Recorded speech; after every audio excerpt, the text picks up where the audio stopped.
Puji nama Tuhan, saat ini kita boleh bersama-sama, bersama sidang jemaat Tuhan, untuk kita boleh beribadah bersama, menaikkan ucapan syukur kita di hadapan Tuhan. Karena hari ini adalah hari yang penuh dengan anugerah daripada Tuhan, untuk kita boleh merayakan, kita boleh menyaksikan juga kebaikan Tuhan dalam kehidupan kita. Dan biarlah hati kita dengan penuh ucapan syukur kita meninggikan Dia. Biarlah kita datang kepada Dia untuk kita boleh menikmati hadirat-Nya. Haleluya. Terima kasih Tuhan. Terima kasih Tuhan. Mari kita bersama-sama. Kita sembah Dia. Kita puji Dia, Allah yang Maha Kudus, Allah yang Maha Kuasa. Allah yang telah menyelamatkan hidup kita. Dia adalah Allah yang telah mengorbankan nyawanya bagi kita semuanya. Mari kita katakan bersama-sama. Haleluya.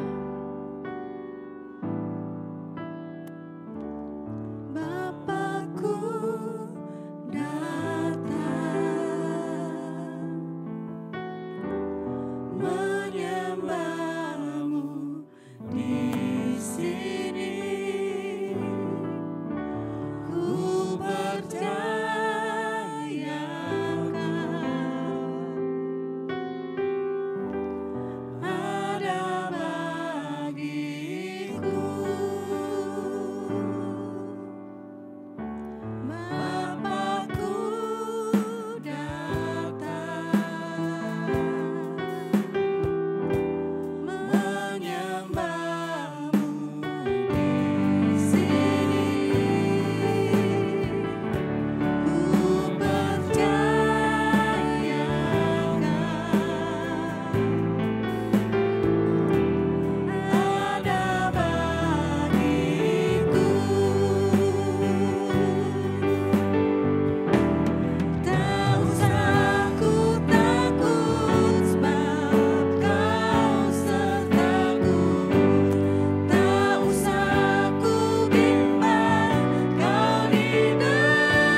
ada bersama dengan kami, akan menuntut setiap hati kami ya Tuhan. Untuk kami ya Tuhan beroleh sukacita yang daripada Engkau. Oleh sebab itu ya Tuhan, saat ini kami mau Tuhan memuji dan meninggikan nama-Mu dengan penuh sorak-sorai dan penuh bersukacita di hadapan-Mu. Terpujilah nama-Mu ya Tuhan. Biar segala hormat, pujian dan kemuliaan hanya bagi-Mu Tuhan kami Yesus Kristus. Haleluya. Amin. Haleluya. Mari jemaat Tuhan, kita bersama-sama memuji Dia, bersukacita di hadapan Tuhan. Jangan pernah ragukan akan kasih setia Tuhan dalam kehidupan kita. Sebab Dia adalah Allah yang akan menyertai kita dari dulu, sekarang, dan sampai selama-lamanya. Haleluya.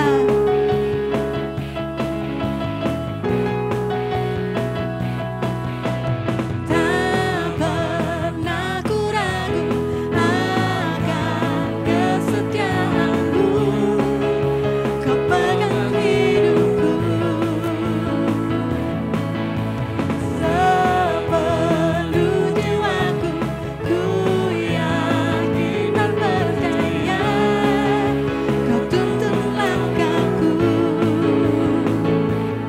Yesus, Kaulah Raja dalam hidupku, berkuasa berjaya untuk selamanya. Hanya Kau Tuhan, sumber kekuatan, kuasa-Mu tercurah bagiku senantiasa.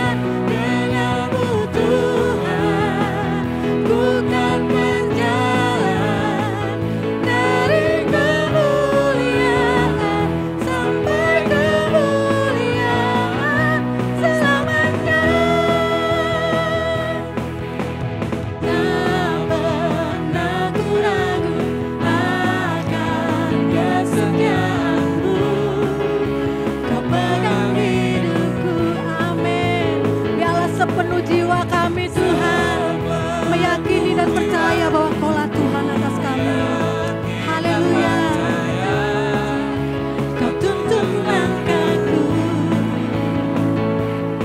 Yesus, Kaulah Raja dalam hidupku, berkuasa berjaya untuk selamanya. Hanya Kau Tuhan, sumber kekuatan, kuasa-Mu tercurah bagiku senantiasa. Denganmu Tuhan, ku kan berjalan dari kemuliaan sampai kemuliaan. Hanya Kau Tuhan, haleluya, sumber kekuatan, amin, kuasa-Mu tercurah bagiku senantiasa. Denganmu Tuhan, ku kan berjalan dari kemuliaan sampai kemuliaan, dari kemuliaan sampai kemuliaan, dari kemuliaan sampai kemuliaan selamanya.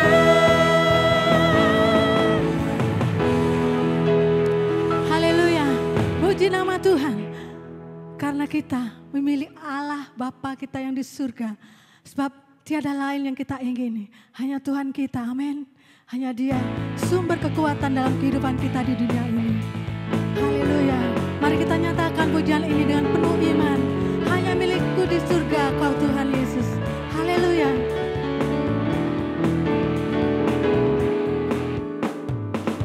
Hanya Kau milikku di surga. Tiada yang ku ingin di bumi, hanya Kau. Tak ku andalkan kekuatanku,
boleh membawa kekuatan dalam kehidupan kita.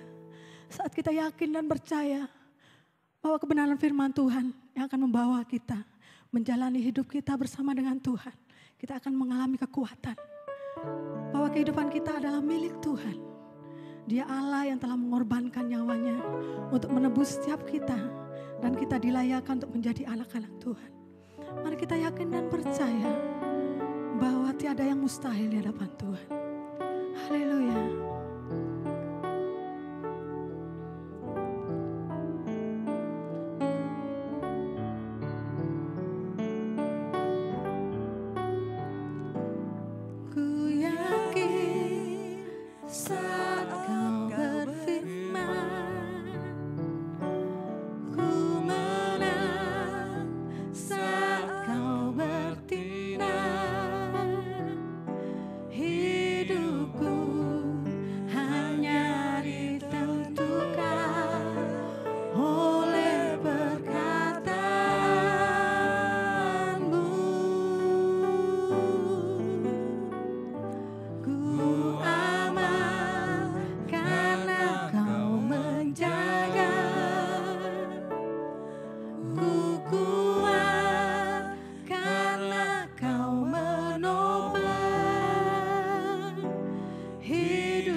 Sungguh kami bangga memiliki Allah yang begitu luar biasa.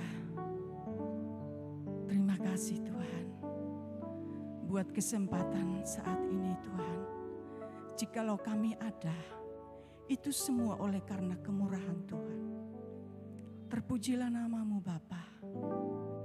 Saat ini Tuhan, kami juga masih diberi kesempatan untuk kami boleh mendengarkan suara-Mu Tuhan.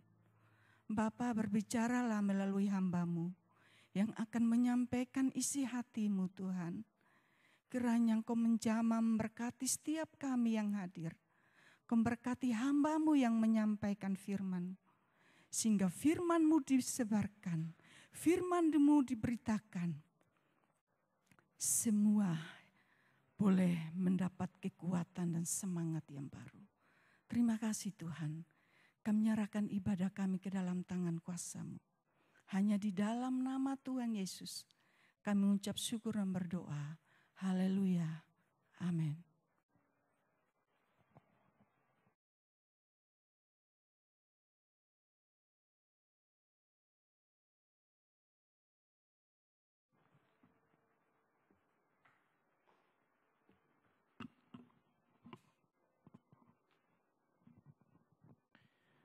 Shalom.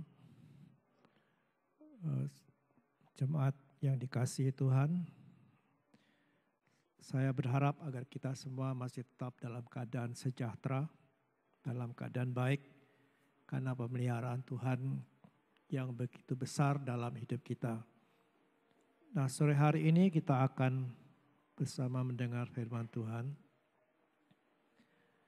yang saya beri judul Yesus Gerbang Kehidupan. Yesus gerbang kehidupan. Kita baca dulu ayatnya di dalam Yohanes 10 ayat 7 sampai ayat 10. Begini bunyinya. Maka kata Yesus sekali lagi, aku berkata kepadamu, sesungguhnya akulah pintu ke domba-domba itu. Semua orang yang datang sebelum aku adalah pencuri dan perampok. Dan domba-domba itu tidak mendengarkan mereka. Akulah pintu. Barang siapa masuk melalui aku, ia akan selamat dan ia akan masuk dan keluar dan menemukan padang rumput. Pencuri datang hanya untuk mencuri dan membunuh dan membinasakan. Aku datang supaya mereka punya hidup dan mempunyainya dalam segala kelimpahan. Tuhan, kita mengenal yang namanya gerbang atau pintu. Nah, pintu itu adalah jalan masuk ke dalam sebuah ruangan. Dan tentunya kalau kita masuk dalam sebuah ruangan, ada suasana yang berbeda dengan yang di luar. Ya, misalnya ketika kita ada di luar, kita kena angin, kita kena panas. Tetapi ketika kita masuk ke dalam ruangan, apalagi yang ber-AC, kita merasa beda gitu. Itulah pintu yang merupakan jalan masuk yang akan membuat suasana atau keadaan yang berbeda. Nah, itu secara hurufiah, ya, pintu secara hurufiah. Tapi sore hari ini saya ingin menyampaikan firman Tuhan tentang pintu itu sebagai kiasan, ya, kiasan. Ada banyak di dunia ini tawaran-tawaran tentang pintu untuk memenuhi kebutuhan kita. Ya, banyak pintu-pintu yang ditawarkan. Mungkin itu berupa agama, ya, amal baik, harta bahkan. Ya, yang untuk memenuhi kebutuhan kita dan masih banyak yang lain. Pintu yang ditawarkan kepada kita untuk kita masuki atau untuk kita pakai menemukan arti hidup yang sesungguhnya. Tapi firman Tuhan mengajarkan kepada kita, ya, tadi kita baca bahwa Yesus menyodorkan dirinya sebagai pintu. Pintu. Dan saya bisa meyakinkan berdasarkan ayat yang kita baca tadi, ya, bahwa Yesus itulah satu-satunya pintu. Sebab tadi dikatakan dalam ayat 8, semua orang yang datang sebelum aku adalah pencuri dan perampok dan domba-domba itu tidak mendengarkan mereka. Nah, kata-kata ini, ayat 8 ini diucapkan setelah Yesus memperkenalkan dirinya, aku adalah pintu ke domba-domba itu. Nah, dari ayat ini saya bisa menyimpulkan bahwa Yesuslah satu-satunya pintu yang disediakan Allah bagi manusia. Dia adalah satu-satunya pintu yang disediakan oleh Allah untuk siapa? Untuk manusia yang hidup dalam dunia ini. Dan di dalamnya kita akan menemukan semua yang kita butuhkan. Baik untuk hidup yang sekarang ini maupun hidup yang akan datang. Ya, untuk hidup yang sementara dalam dunia ini dan kehidupan kekal yang akan kita nikmati kelak apabila kita sudah meninggalkan dunia ini. Nah, Yesus adalah pintu katanya. Ya, Yesus adalah pintu. Pintu apa? Tadi dalam ayat yang ke-9 dikatakan di situ, saya baca lagi ayat 9. Akulah pintu, barang siapa masuk melalui aku, ia akan selamat. Dan ia akan keluar, masuk dan keluar dan menemukan padang rumput. Ya, ayat 9 tadi mengatakan Yesus, barang siapa masuk melalui aku, dia akan selamat. Jadi di sini kita menemukan bahwa Yesus itu adalah pintu keselamatan. Ya, pintu keselamatan. Pintu keselamatan.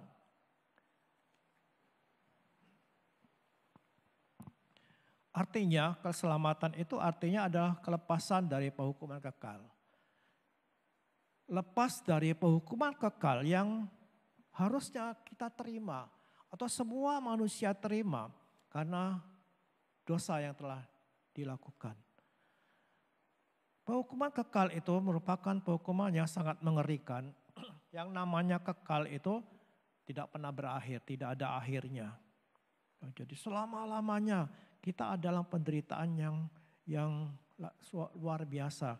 Kita ada dalam penderitaan yang begitu dahsyat. Dan ini sungguh sangat mengerikan. Itu sebabnya kenapa keselamatan ini merupakan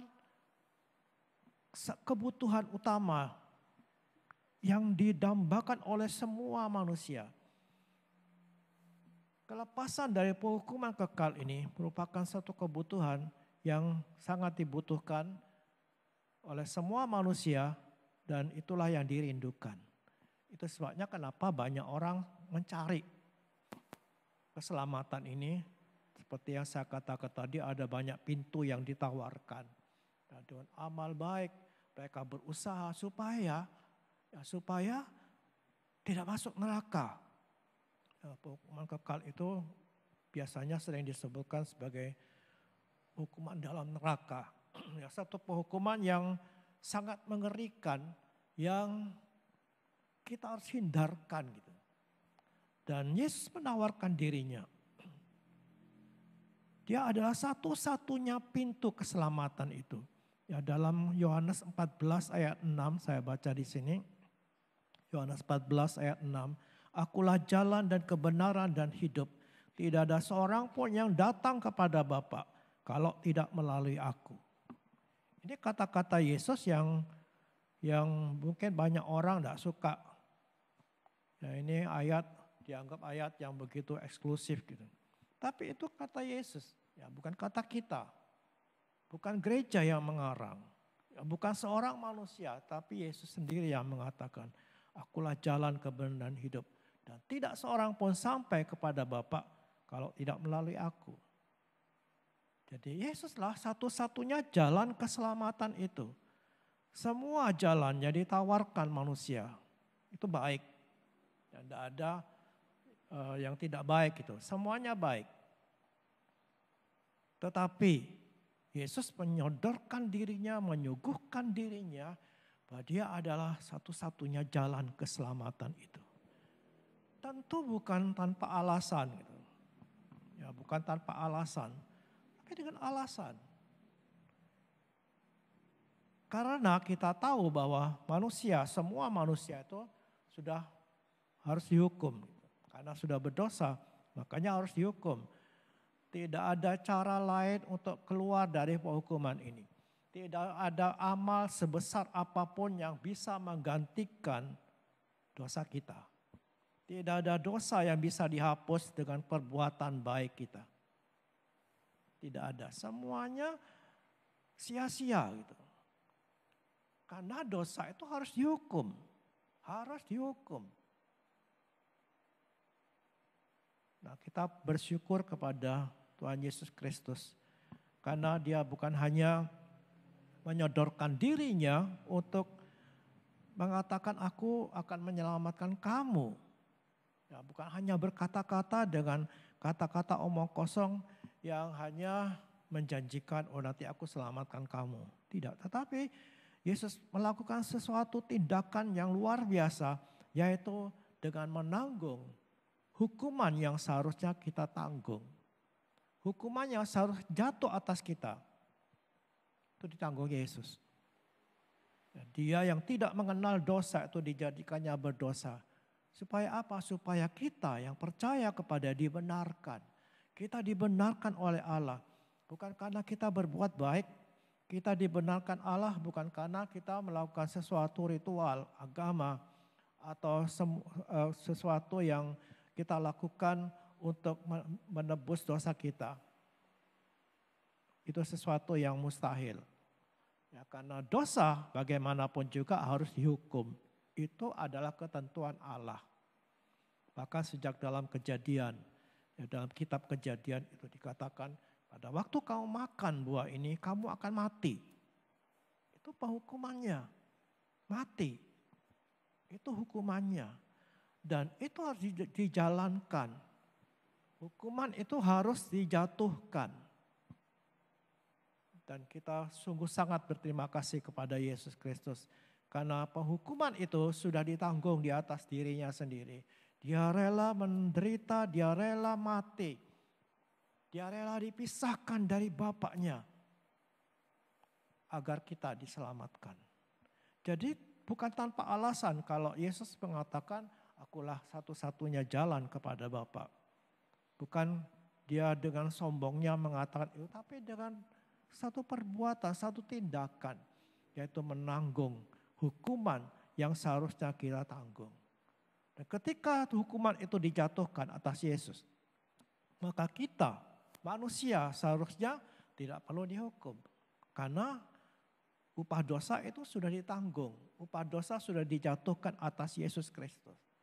Harusnya kita semua tidak perlu menerima penghukuman itu. Karena Allah itu mengasihi seisi dunia ini. Dalam Yohanes dikatakan 3 ayat 16 bahwa karena begitu besar kasih Allah akan dunia ini. Artinya Yesus diberikan kepada seisi dunia ini. Tetapi pertanyaannya sekarang apakah setelah Yesus itu menanggung hukuman dosa itu, lalu semua manusia otomatis diselamatkan? Tidak. Ya, karena ayat tadi mengatakan karena begitu besar kasih Allah akan si dunia ini. Supaya siapa yang percaya kepadanya, dia tidak binasa tapi beroleh hidup yang kekal. Artinya keselamatan yang diberikan, yang disediakan oleh Yesus, yang dikerjakan oleh dia di atas salib itu memang berlaku untuk semua diselamatkan. Hanya orang-orang yang percaya kepadanya yang menerima faedah dari korban yang telah diberikan oleh Yesus Kristus itu. Itu sebabnya patutlah kita selalu bersyukur karena Yesus telah tanggung hukuman yang seharusnya kita tanggung. Yesus adalah pintu kepada keselamatan itu. Yang kedua, dalam ayat yang kita telah baca tadi, saya kembali kepada ayat 9 tadi. Akulah pintu, barang siapa masuk melalui aku, ia akan selamat dan ia akan masuk dan keluar dan menemukan padang rumput. Tadi kita telah bahas bagian pertama, ia akan selamat. Lalu yang kedua, dan ia akan masuk dan keluar dan menemukan padang rumput. Ya, ini padang rumput ini adalah gambaran kehidupan yang berkelimpahan. Seperti yang dia katakan dalam ayat 10, Pencuri datang hanya untuk mencuri dan membunuh dan membinasakan. Aku datang supaya mereka punya hidup dan mempunyainya dalam segala kelimpahan.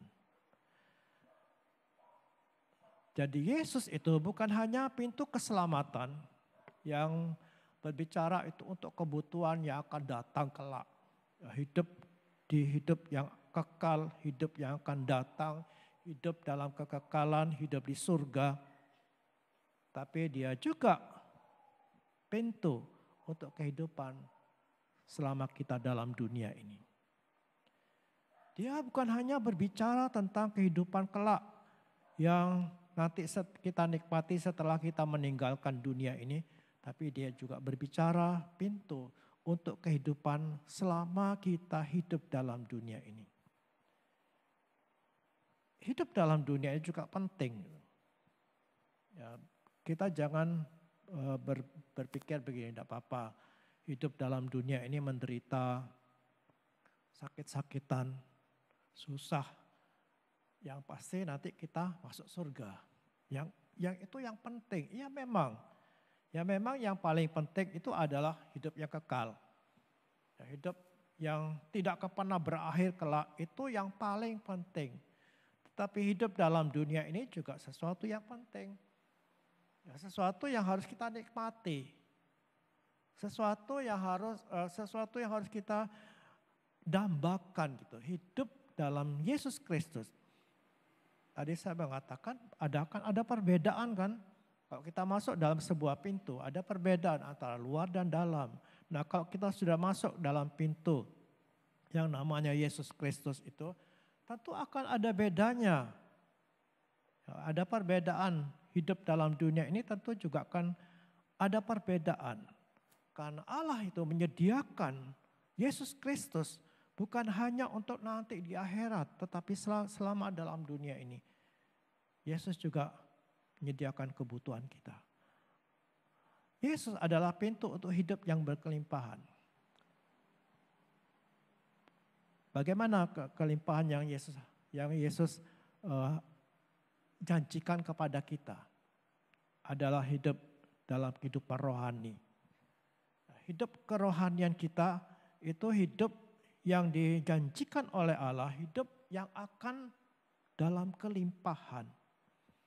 Memang ada orang yang menafsirkan ayat ini atau mengartikan ayat Yohanes tadi itu. Mereka mengatakan, oh hidup yang berkelimpahan itu hidup yang kaya raya dalam dunia ini. Ya, hidup yang tidak berkekurangan, bahkan berlimpah. Ya, lalu mereka mulai kejar kehidupan yang berkelimpahan seperti itu. Dan ketika mereka tidak mendapatkan, mereka kecewa. Ya mereka mengatakan, kok begini ya? Tapi sore hari ini mari kita melihat bahwa kehidupan yang berkelimpahan ini adalah dalam segi rohani. Dan tentu nanti kita akan lihat ya bahwa bukan hanya rohani tapi jasmani juga Tuhan janji. Ya, tapi yang lebih penting adalah bahwa ayat ini mengartikan kehidupan yang berkelimpahan itu dalam segi rohani gitu. Tuhan kita luar biasa besarnya. Ya, dia begitu sebuah oknum yang sangat luar biasa, yang mulia, yang besar, satu pribadi yang sangat luar biasa. Kalau kita hanya mengartikan hidup yang berkelimpahan tadi hanya sekedar berlimpah secara jasmani, kaya ya dalam dunia ini, betapa dangkalnya Tuhan kita itu. Ya, itu arti yang sangat dangkal bagi sesosok pribadi sebesar Yesus. Kalau Yesus datang hanya untuk membuat kita kaya secara materi, dangkal banget gitu. Ya kenapa? Karena materi itu gak ada artinya. Materi itu akan lalu. Kita akan tinggalkan waktu kita meninggalkan dunia ini. Tidak akan pernah kita bawa. Kalau kita hanya mengartikan hidup yang berkelimpahan itu secara materi, betapa dangkalnya Tuhan kita. Ya, betapa kecilnya arti itu bagi sosok pribadi yang sebesar Yesus. Itu sebabnya mengapa ya, kita percaya bahwa limpahan berkat ini, hidup yang berkelimpahan itu adalah secara rohani. Apa itu damai sejahtera? Ya, damai sejahtera seperti yang dikatakan dalam Matius 11 ayat 28. Marilah kepadaku, aku akan memberikan kelegaan kepadamu. Filipi 4 ayat 7 juga mengatakan itu. Damai sejahtera yang melampaui segala akal manusia disediakan bagi kita. Itu kelimpahan yang Allah sediakan. Damai sejahtera. Ada karunia-karunia rohani juga. Ya, dalam Efesus 4 itu kita akan berlimpah dalam karunia-karunia rohani. Buah-buah roh juga. Ya, dalam Galatia 5 ayat 23 dan 22 dan 23. Ada buah-buah roh Allah sediakan dan itu akan merupakan kelimpahan yang Allah sediakan di dalam Yesus Kristus. Dan itu kita tidak dapatkan di luar Yesus. Kalau kita masuk dalam pintu Yesus, akan ada sesuatu keadaan yang berbeda, kelimpahan rohani ini. Dan belum lagi kekuatan untuk menanggung segala perkara. Ya, dalam Filipi katakan kita cakap menanggung segala sesuatu di dalam Yesus. Ada pertumbuhan iman yang luar biasa, ada kemenangan atas setan. Itu adalah kelimpahan, hidup yang berkelimpahan di dalam hidup rohani kita. Dan bukankah ini sesuatu kekayaan yang luar biasa? Ya, kalau kita mampu menanggung segala perkara, ya, baik susah, baik senang, kita bisa menanggung itu semua. Itu sebuah kekayaan, kelimpahan hidup yang luar biasa. Ada pertumbuhan iman, ada kemenangan atas tipu daya si setan. Itu adalah kelimpahan yang Allah sediakan di dalam Yesus Kristus. Betapa luar biasanya Tuhan kita yang telah memberikan kehidupan yang berlimpah secara rohani ini. Namun tadi saya mengatakan bahwa hidup berkelimpahan itu juga secara jasmani tentunya. Ya, secara jasmani kita juga Tuhan pelihara gitu. Ya, dengan makan, pakai, papan, ada tempat di mana kita tinggal, kesehatan. Ya, Tuhan sediakan bagi kita. Apalagi pada saat-saat seperti sekarang ini di mana dunia dilanda oleh kekhawatiran virus yang akan mematikan katanya. Percayalah ya bahwa Tuhan itu adalah pintu untuk kita menerima hidup yang berkelimpahan. Secara jasmani juga ada kesehatan yang Tuhan janjikan. Dan inilah yang Tuhan berikan kepada kita. Tetapi semua yang kita nikmati ini, ya makan, pakai, kesehatan, harta, itu harus disertai dengan damai sejahtera. Maka tadi saya mengatakan yang utama itu adalah ya rohani tadi, damai sejahtera, kekuatan yang untuk menanggung segala perkara itu lebih penting daripada sekedar makan, pakai, papan, harta, sehat. Coba bayangkan kalau kita misalnya cukup makan, kita banyak duit gitu. Ya, kita punya rumah yang megah, yang mewah. Tapi tidak ada damai sejahtera. Mau? Saya yakin tidak ada yang mau. Buat apa kita kaya tapi hidupnya gelisah gitu. Tidak ada damai sejahtera. Dan ketika tidak ada damai sejahtera dalam hati kita, percayalah hubungan kita dengan sesama kita, dengan keluarga kita, tidak akan juga damai sejahtera. Karena hati yang gelisah akan melimpah. Ya, dari mulut kita keluar kata-kata yang kasar. Walaupun kita tinggal di rumah yang mewah, yang besar. Tapi kalau kata-kata kita tidak damai sejahtera, maka seisi rumah itu akan gelisah. Lebih baik kita tinggal di gubuk katanya daripada tinggal di tempat ini tapi nggak ada damai sejahtera. Jadi semua berkat-berkat jasmani ini adalah berkat yang seharusnya disertai dengan damai sejahtera. Kalau tidak damai sejahtera, saya ragu apakah ini berkat Tuhan atau enggak. Ya, karena berkat Tuhan itu pasti ada damai sejahtera. Kalau tidak, saya enggak tahu apakah itu berkat dari Tuhan atau sebaliknya. Karena berkat dari Tuhan pasti akan mendatangkan damai sejahtera. Nah, jadi ada dua berkat tadi dalam hidup berkelimpahan secara rohani dan secara jasmani. Ya, damai sejahtera, kekuatan, menanggung segala sesuatu, ada buah roh di situ. Dan berkat-berkat jasmani yang disertai juga dengan damai sejahtera. Itu disediakan kalau kita masuk di dalam Yesus Kristus. Ya, untuk mengalami itu semua, satu-satunya cara adalah masuk lewat pintu itu. Ya, saya yakin kita semua setuju gitu. Ya, kalau di dalam ini ada makanan gitu, ya, yang berlimpah di sini, ada udara yang dingin karena ada AC-nya.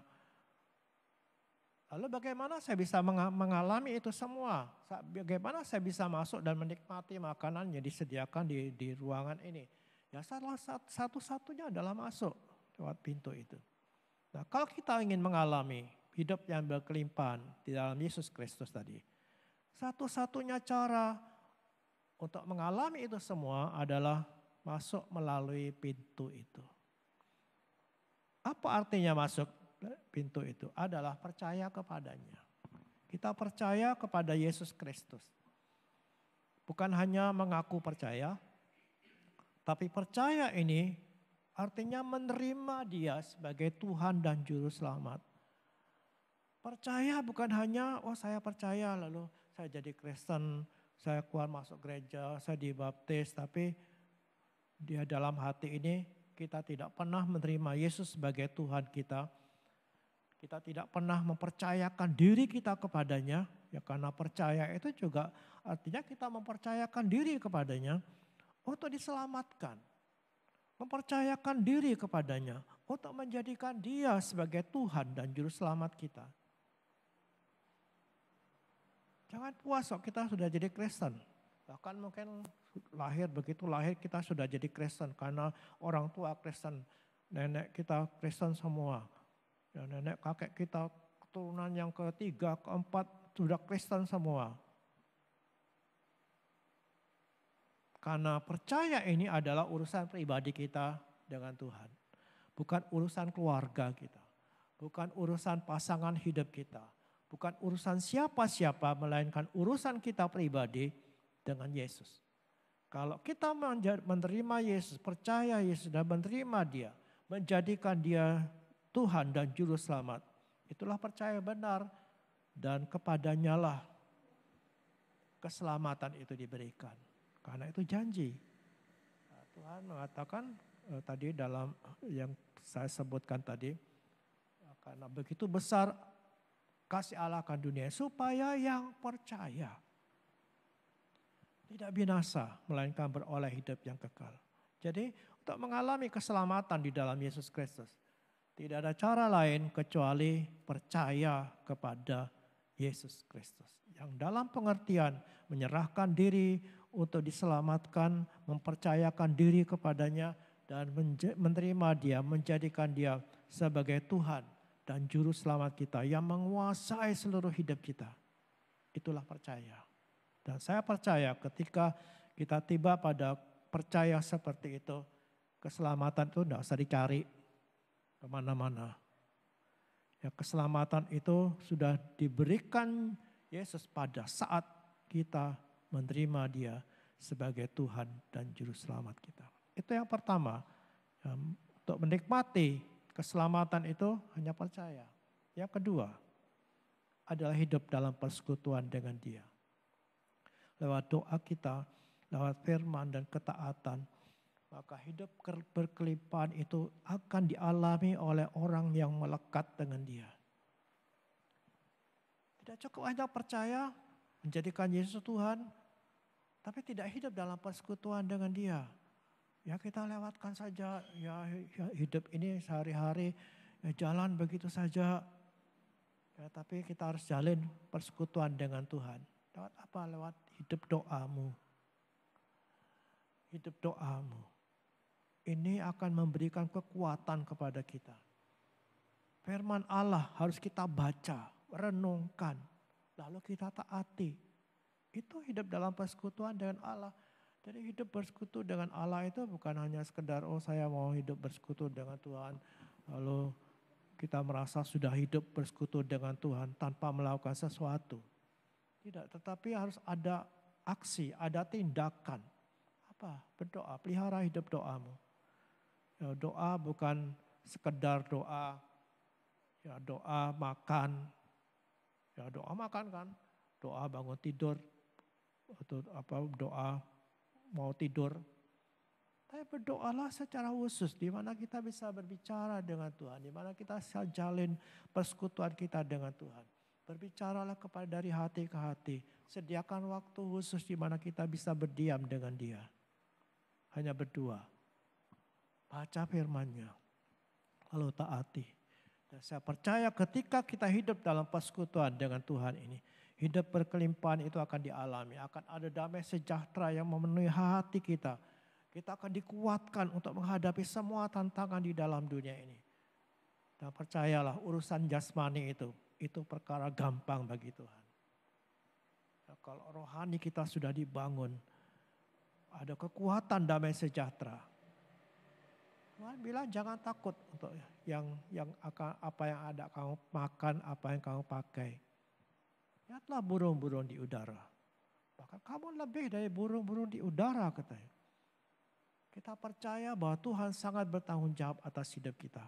Itu sebabnya mari kita terus memelihara ya persekutuan kita dengan Tuhan. Ya hidup dalam persekutuan dengan Dia. Dan kita percaya bahwa Tuhan Allah kita yang maha besar yang sudah mengasihi kita. Telah menyatakan dirinya dan telah menyatakan kasih-Nya dengan mati untuk kita. Dia akan bertanggung jawab atas hidup kita semua. Amin. Mari kita akan berdoa. Kita menyanyi dulu sebuah nyanyian. Yesus penebusku, juru selamatku. Bahwa Yesus kita adalah Yesus yang telah mati untuk kita. Dan hanya Dialah yang layak menerima semua sembah kita. Biar kita menyerahkan diri sore ini kepada Tuhan. Karena Dialah pintu untuk keselamatan itu. Dialah pintu untuk hidup yang berkelimpahan. Mari kita serahkan diri kita kepadanya. Lewat nyanyian ini, Yesus penebusku, juru selamatku.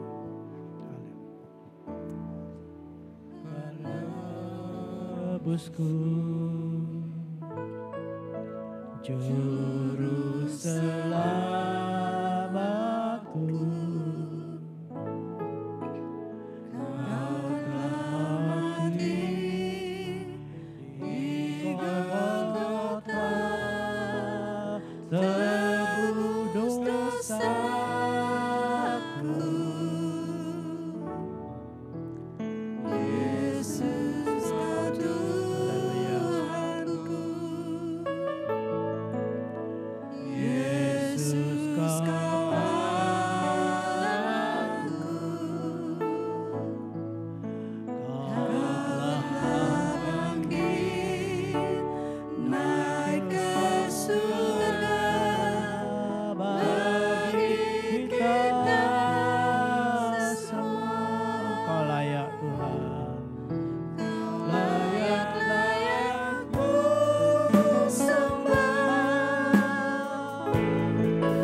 Pada hari ini kita akan mengingat kematian Yesus Kristus. Mari kita persiapkan hati kita, persiapkan roti dan anggur yang akan kita minum sebentar. Kita percaya bahwa Dia hadir di mana engkau ada. Dia melihat hatimu. Dia melihat keberadaan kita hari ini. Kita mau ingat Dia dalam perjamuan kudus ini. Kita mau ingat Yesus Kristus yang telah mati itu. Lewat apa yang kita lakukan hari ini, siapkan hatimu. Mari kita nyanyikan nyanyian ini sekali lagi. Dengan hati yang sungguh-sungguh terangkat bagi Yesus Kristus. Yesus penebus. Ya, penebus kita yang ajaib.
kasih Tuhan untuk korban-Mu yang besar. Kau telah menjadi pintu bagi kami. Kau telah menyelamatkan kami dengan korban-Mu. Terima kasih Tuhan, bahkan Kau menjamin kehidupan kami selama dalam dunia ini. Baik kehidupan kami secara jasmani dan secara rohani ya Tuhan. Sungguh kami bersyukur memiliki Engkau ya Tuhan. Tidak ada yang lain ya Tuhan yang mengasihi kami seperti Engkau mengasihi kami.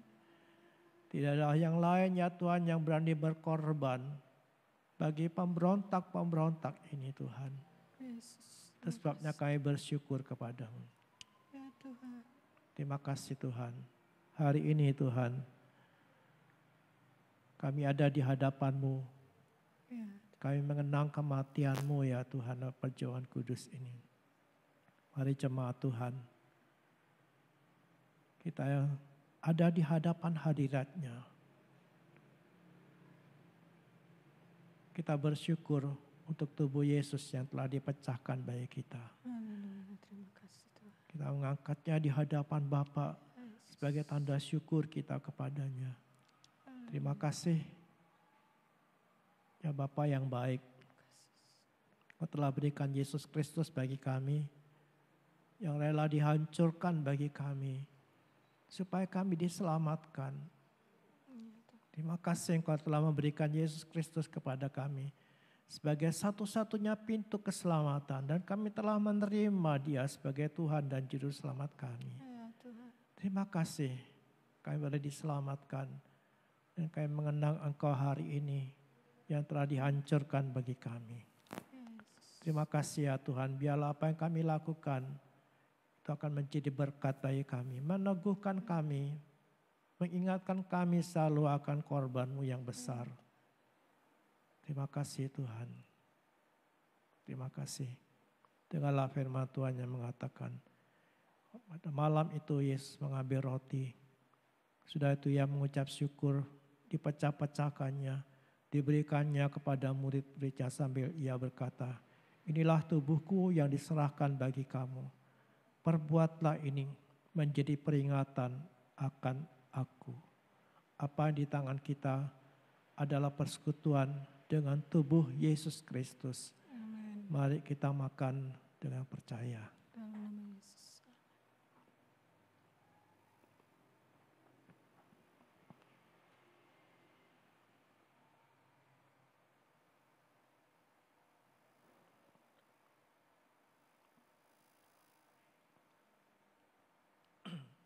Mari kita bersyukur untuk cawan ini. Kami bersyukur untuk darah-Mu yang telah ditumpahkan bagi kami. Terima kasih. Dan saat ini Tuhan kami boleh bersekutu dengan darah-Mu ya Tuhan. Ya Tuhan. Dan kami percaya kekuatan baru Kau telah sediakan saat kami menyembah Engkau, saat kami bersekutu dengan darah-Mu, Haleluya. saat kami mengingat Engkau ya Tuhan Terima yang telah mati bagi kami. Terima kasih. Terima kasih untuk apa yang Kau sediakan bagi kami. Dengan firman Tuhan mengatakan demikian juga Ia mengambil cawan sesudah makan. Lalu Ia berkata, cawan ini adalah perjanjian baru yang dimeteraikan oleh darahku. Perbuatlah ini setiap kali kamu meminumnya menjadi peringatan akan aku. Apa yang di tangan kita saat ini adalah persekutuan dengan darah Yesus Kristus. Amin. Mari kita minum sebagai tanda persekutuan kita.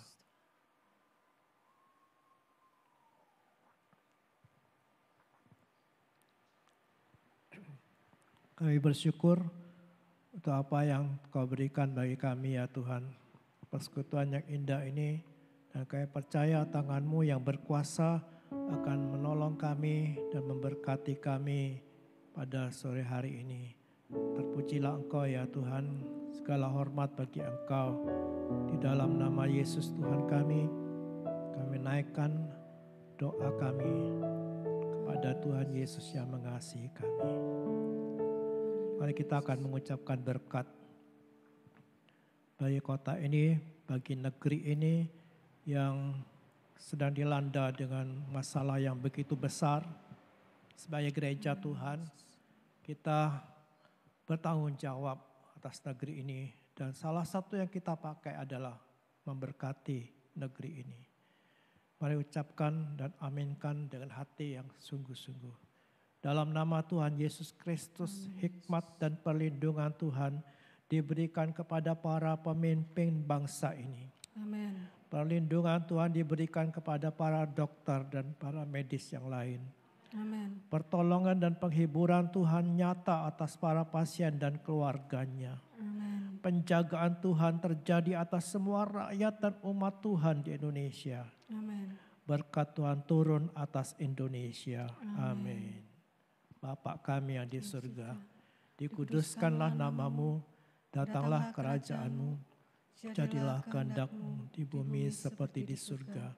Berikanlah kami pada hari ini makan kami yang secukupnya, dan ampunilah kami akan kesalahan kami, seperti kami juga mengampuni orang yang bersalah kepada kami. Dan jangan bawa kami ke dalam pencobaan, tapi lepaskanlah kami daripada yang jahat. Karena Engkaulah yang punya kerajaan, kuasa, dan kemuliaan sampai selama-lamanya. Amin.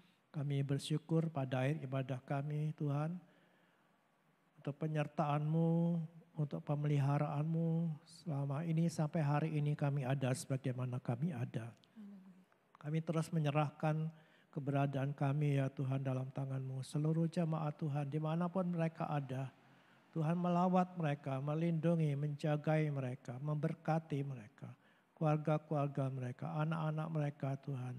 Yang saat ini mungkin mereka sedang belajar di rumah. Tuhan sertai anak-anak kami juga ya Tuhan. Terima kasih untuk mereka yang sakit. Tuhan tolong jamah mereka, berikan kesehatan, kekuatan, kesembuhan ya Bapak. Kami berdoa supaya Tuhan menolong juga semua persoalan yang kami hadapi.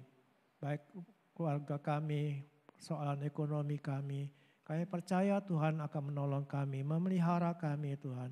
Kalaupun negeri ini ya Tuhan dan seluruh dunia ini dalam keadaan yang kurang menguntungkan. Tapi kami percayakan hidup kami dalam pemeliharaan-Mu. Engkau penjaga kami. Engkaulah pintu yang Engkau sediakan bagi kami. Tolonglah kami untuk terus masuk dan berlindung di dalam Engkau ya Tuhan. Dengan mempercayai Engkau dan hidup dalam persekutuan dan Engkau. Tuhan kami percaya kasih karunia menyertai kami. Dan kami persembahkan ya Tuhan seluruh hidup kami, masa depan kami, keadaan kami semua dan keadaan negeri ini kepadamu ya Tuhan. Kami percayakan Bapak Presiden kami, para menteri, semua tim medis yang bertanggung jawab langsung atas keadaan negeri ini, bahkan seluruh bangsa Indonesia Tuhan. Kami taruh dalam tangan-Mu, ajar mereka taat kepada arahan-arahan yang diberikan kepada pemerintah. Tuhan kami serahkan semuanya dalam tangan-Mu, gereja-gereja-Mu dan seluruh jemaat-Mu dimanapun mereka ada. Pemeliharaan-Mu turun atas mereka semua. Segala hormat bagi Engkau ya Tuhan. Kami persembahkan doa kami, ibadah kami ke dalam tangan-Mu. Di dalam nama Yesus Tuhan dan Juru Selamat kami. Jemaat yang dikasihi Tuhan. Turunlah atasmu semua berkat dari Bapa itu. Kami melimpah semua yang baik yang berasal dari tangannya atas keluargamu, atas anak-anakmu semua, atas pekerjaanmu. Dan damai sejahtera Yesus Kristus menyertai engkau. Roh Kudus membentuk engkau, menyertai, mengurapi, memakai engkau semua untuk kemuliaan namanya dalam nama Yesus Kristus.